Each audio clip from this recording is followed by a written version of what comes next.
नमस्कार, आप सभी का बहुत बहुत स्वागत है। आप देख रहे हैं टास्क न्यूज में आशुतोष। विश्व स्तर पर कोरोना ने तहलका मचा करके रखा हुआ है। कोविड-19 के नाम से हम इसे जान रहे हैं। इसे दूर करने के लिए शासन प्रशासन अपनी ओर से पूरा प्रयास कर रही है। ये पूरा इम्यूनिटी का खेल है और ऐसे में बस्तर का बाशिंदा जो प्रकृति की गोद में रहता है, प्रकृति के साथ जीता है, वो भी इसके प्रकोप से बच नहीं पाया है। शासन प्रशासन के अलावा आम जनता और साथ ही सामाजिक संस्थाएं अपनी ओर से पूरा सहयोग इस कोरोना को दूर करने के लिए दे रही हैं। आज हम बात करने जा रहे हैं एक ऐसी ही संस्था की जो लगातार अपना सहयोग आम लोगों को और शासन प्रशासन को दे रही है। बस्तर संभाग के कोंडागांव जिले में साथी समाज सेवी संस्था न केवल उसी जिले में बल्कि नारायणपुर जिले में भी अपना सहयोग प्रदान कर रही है। चूंकि ये संस्था पिछले लगभग 3 दशकों से उस क्षेत्र में काम कर रही है, तो निश्चित रूप से उसका अपना एक अलग अनुभव होगा। अभी हम संस्था के कार्यों के बारे में भी बातचीत करेंगे और साथ ही उस क्षेत्र में स्वास्थ्य की किस तरह की समस्याएं हैं, जागरूकता को लेकर के हम बात करेंगे और साथ ही बात करेंगे कि किस तरह से वहां की परिस्थितियां बदल सकती हैं। हम अब सीधे बात कर रहे हैं साथी समाज सेवी संस्था के अध्यक्ष भूपेश तिवारी जी से। भूपेश तिवारी जी, आपका बहुत बहुत स्वागत है टास्क न्यूज में। और सबसे पहले तो मैं आपसे यही पूछना चाहूंगा कि बस्तर का बाशिंदा भी कोरोना से नहीं बच पाया, जबकि इम्यूनिटी का पूरा खेल है। किस तरह से आप देखते हैं, क्या कहना चाहेंगे? बिल्कुल ये सही है कि कोरोना में अगर जिस व्यक्ति की इम्यूनिटी अच्छी है उस व्यक्ति को कोरोना ज्यादा प्रभावित नहीं करेगा। कोरोना ज्यादा प्रभाव उन लोगों के ऊपर छोड़ता है जिसको पहले से दिक्कतें हैं, बीपी की, शुगर की, या अस्थमेटिक है कोई, या किसी को पीलिया है, या और किसी तरह की जो स्वास्थ्यगत परेशानियां हैं जी। उनको ज्यादा परेशान करता है और उनके लिए ज्यादा घातक सिद्ध होता है। जी।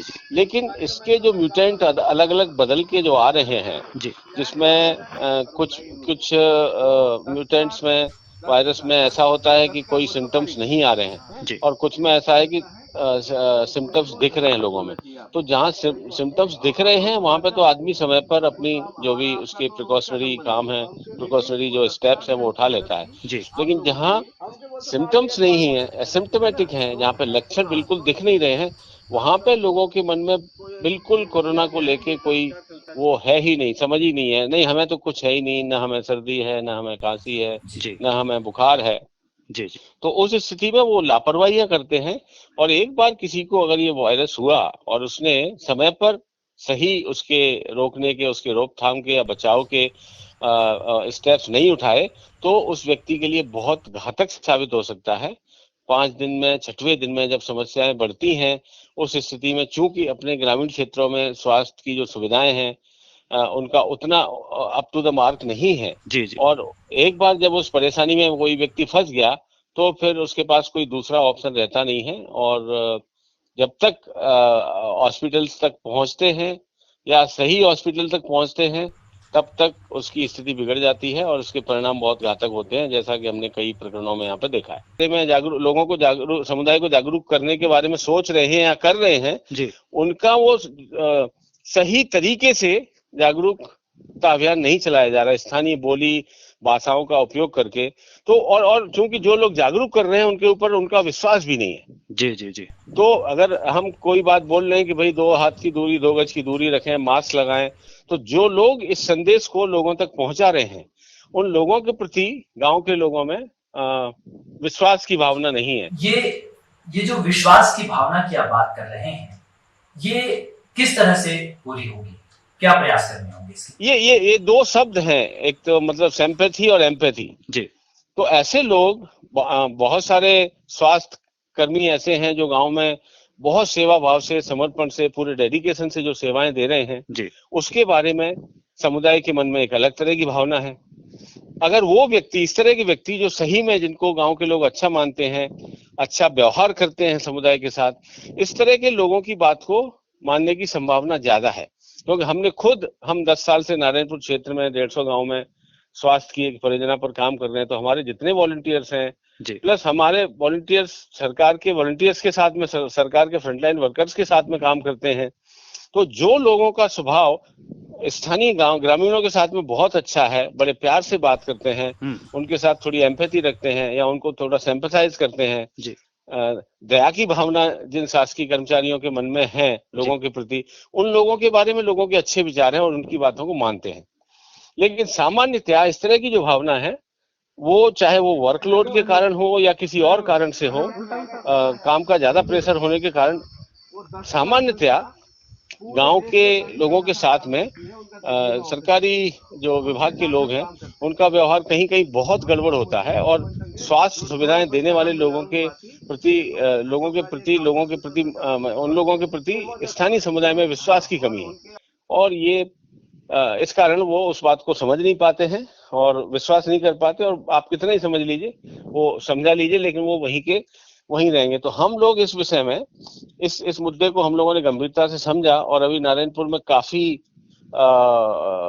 बड़े स्तर पर हम लोग स्थानीय भाषा में, गोंडी भाषा में, हल्बी भाषा में, छत्तीसगढ़ी भाषा में जागरूकता कार्यक्रम कर रहे हैं और वो जागरूकता कार्यक्रम को वो लोग कर रहे हैं जो उनके बीच के हैं, जो उनकी भाषा को समझते हैं, जो उनके संस्कृति को समझते हैं और लगातार लंबे समय से लोगों की भलाई के लिए काम कर रहे हैं और उन्होंने जो कुछ समझाइश लोगों को दी है उसके कारण उनको फायदा हुआ है। तो जब ऐसे लोग बोलते हैं तो लोग उस बात को मानते हैं। आपकी संस्था जिस इलाके में काम कर रही है वो पहुंच विहीन मार्ग है, जहां तक 4 पहिया वाहनों का जाना लगभग असंभव है। ऐसे में जब आपको कोई सूचना मिलती है कि उस इलाके में कोई ऐसा व्यक्ति है जिसमें कोरोना के लक्षण हैं, तो आप किस तरह से उनकी मदद कर पा रहे हैं? इसमें दरअसल वन फिट ऑल जो सॉल्यूशन है ना जी, वो पूरे हर जगह नहीं चलेगा कि आपने एक सेट ऑफ जो मॉडल बना दिया जी, बस कि वो वही मॉडल सब जगह चलेगा। लोगों के घरों में जिस तरह की सुविधाएं आइसोलेशन के लिए होनी चाहिए जी, वो सुविधाओं का अभाव है जी। तो अगर आप उस व्यक्ति को, जिस घर में कोई पॉजिटिव आ गया है और उसमें नेगेटिव लोग भी हैं, तो उस व्यक्ति को जो कोविड अफेक्टेड है उसको आप बाहर निकालेंगे जी, या फिर उसके घर में जो नेगेटिव लोग हैं उनको बाहर निकालना होगा जी, क्योंकि रनिंग वाटर की सुविधा नहीं है। लोग स्थानीय लोगों के पास में हफ्ते भर का अपना हाट बाजार से राशन पानी की, खाने पीने की व्यवस्था रखते हैं। जी, अगर 17 दिन आप उसको आइसोलेट कर देते हैं तो फिर आपको उनके लिए वो भी सोचना पड़ेगा कि भाई ये इसकी बाकी जो व्यवस्थाएं खाने पीने की कहाँ से आएंगी। तो हर जगह अलग अलग सिचुएशन है। जी, टॉयलेट्स नहीं है, टॉयलेट सिर्फ एक ही है और उसी जी, को अगर नेगेटिव और पॉजिटिव लोग यूज करते हैं तो संक्रमण बढ़ सकता है। तो वन फिट ऑल सॉल्यूशन काम नहीं करेगा। इसमें यही है कि आप गांव में अलग अलग बहुत लगभग सभी ग्रामीण क्षेत्रों में, सभी गांव में कोई छात्रावास है, स्कूल बिल्डिंग है, सामुदायिक भवन है या और भी जो सरकारी इंफ्रास्ट्रक्चर है, उस इंफ्रास्ट्रक्चर में लोगों को आइसोलेट करने के लिए या क्वारंटीन करने के लिए व्यवस्था पंचायतों के साथ बनानी होगी, बना रहे हैं। या ये भी हो सकता है कि आप उस गांव के बाहर में 4-6 ऐसे ही टेम्पररी हट्स बना दें, जी, जी, जी, जी, टॉयलेट्स वगैरह के साथ में। जी, जी, कोई भी व्यक्ति, मान लीजिए आप हर जगह तो नई बिल्डिंग नहीं बना सकते, लेकिन हट्स तो बांस से, पत्तों से, लकड़ी से, चटाइयों से एक सुंदर सी हट बना दी हवा वाली, कहीं गांव के आउटस्कर्ट में 500, 200, 400 मीटर दूर गांव के बाहर में कोई भी गांव का आदमी अगर पॉजिटिव आता है तो उस व्यक्ति को वहां पे रख दें। टॉयलेट के लिए भी सिंपल गड्ढा करके ढकने की व्यवस्था हो सकती है। ये अभी हम जो कर रहे हैं, हम 3 स्तर पर काम कर रहे हैं। जी, बताइए। पहला तो है कि हम 4 विषयों में जागरूक कर रहे हैं लोगों को। एक, कोरोना से बचाव के लिए जागरूकता कार्यक्रम हमारा चल रहा है कि कैसे उससे बचा जा सकता है। तो उसमें हैंड वॉशिंग है, बाकी मास्क का उपयोग है, सोशल डिस्टेंसिंग है, किसी भी तरह के सार्वजनिक कार्यक्रमों में भीड़ ना करें, भीड़ में ना जाएं। एक तो ये जागरूकता बचाव के लिए। दूसरी जागरूकता के जो हमारे संदेश हैं वो हैं टेस्टिंग के लिए, कि अगर आप किसी भी उसमें आ गए, आपको तकलीफ हो गई, आपको परेशानी हो गई, आपको फीवर आ गया, आपको सर्दी हो गई, आपको खांसी हो गई, आपको लक्षण आ गए हैं या आपके आसपास पड़ोस में कोई कोविड का पेशेंट आ गया है, तो आप जितनी जल्दी हो सके टेस्टिंग के लिए जाइए। टेस्टिंग के लिए जाएंगे, आप आइडेंटिफाई हो जाएंगे कि आपको कोविड है या नहीं है। दोनों ही स्थिति आपके लिए अच्छी है। जी तीसरा है ट्रीटमेंट के लिए, जी कि अगर आपको हो गया है तो आप आइदर आप होम आइसोलेट हों या किसी इंस्टीट्यूशनल में आइसोलेशन सेंटर में जाएं या अस्पताल जाएं। सरकार के बहुत सारे हॉस्पिटल्स बने हुए हैं, सभी जिलों में है, कोविड केयर सेंटर्स बने हुए हैं, जी जी आइसोलेशन सेंटर्स भी सरकार ने बनाए हैं।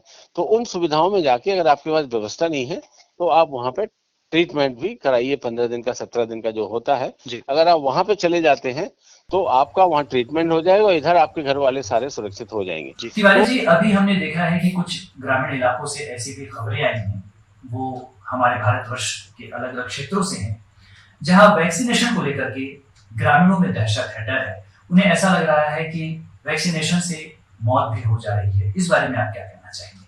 ये बहुत हमको बहुत गंभीरता से इस विषय में मतलब बहुत रेजिस्टेंस जो है कम्युनिटी के अंदर में दिख रहा है। जी कुछ निगेटिव नकारात्मक बातें हैं अलग अलग क्षण के लोगों तक जो आई हैं जी कि भाई ये टीकाकरण अगर करा लेंगे तो टीकाकरण से बुखार आएगा और हम मर जाएंगे।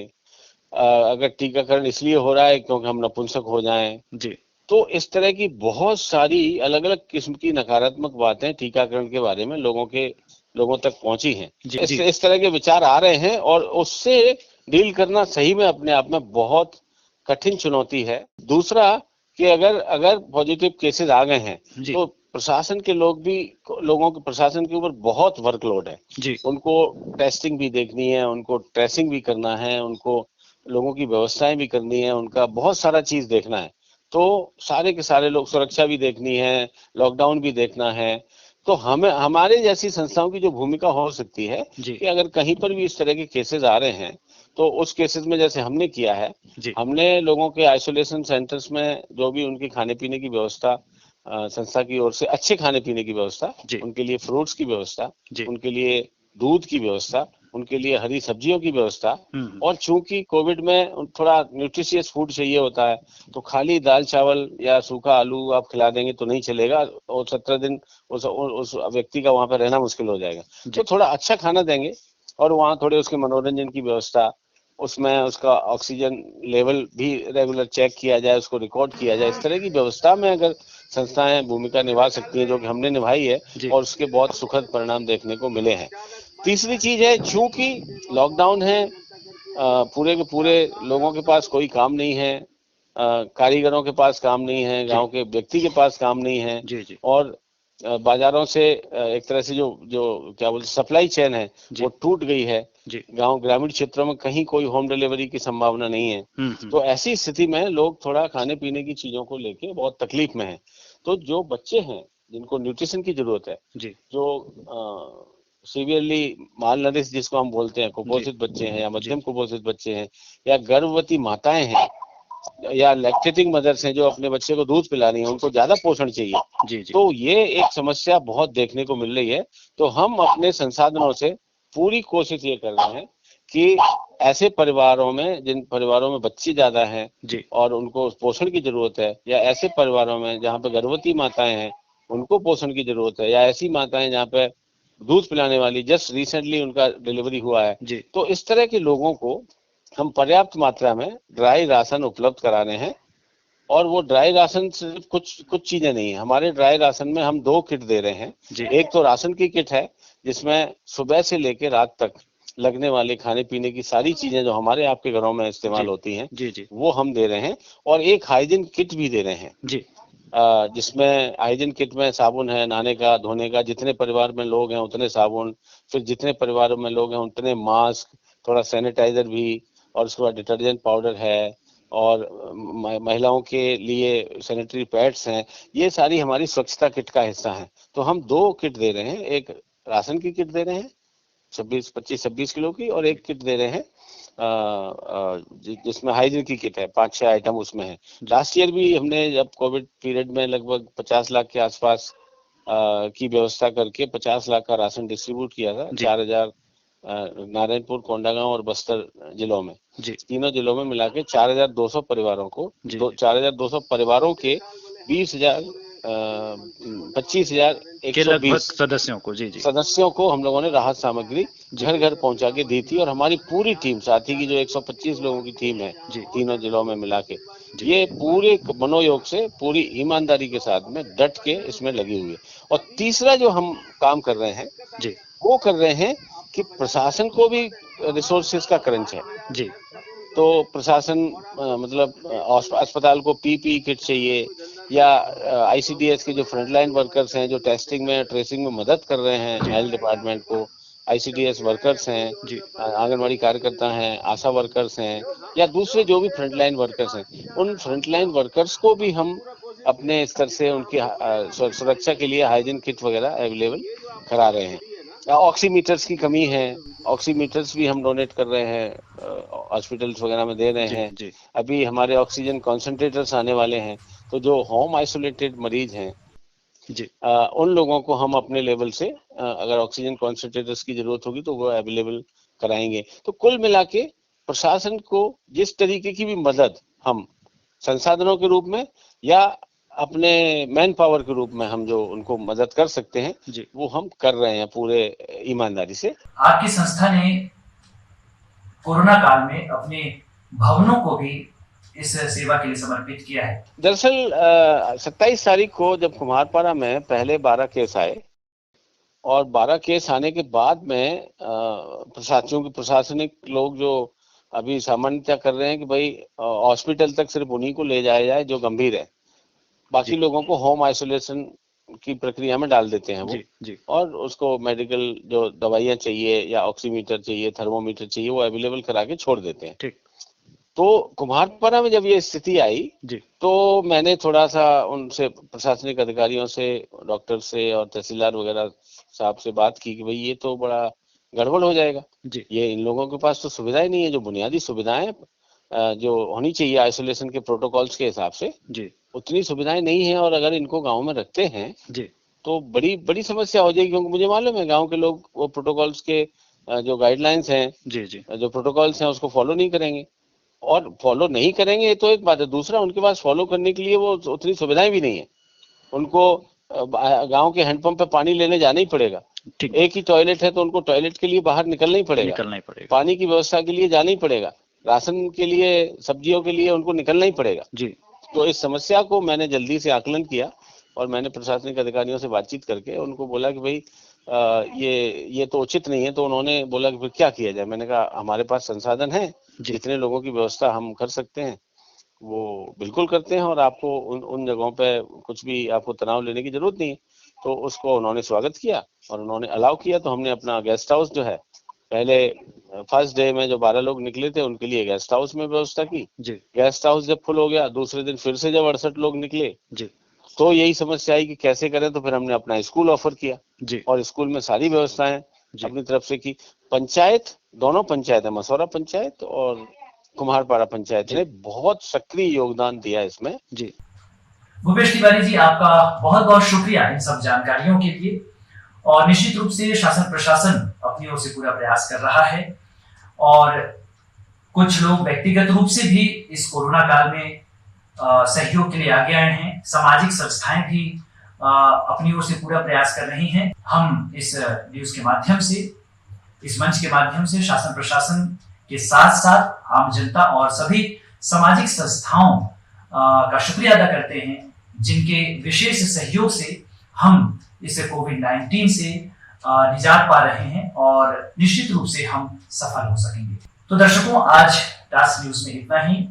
फिर एक विषय लेकर के, फिर कोई खबर लेकर, फिर कोई ज्ञानवर्धक जानकारी लेकर आप तक पहुंचेंगे। तब तक के लिए दीजिए इजाजत। नमस्कार।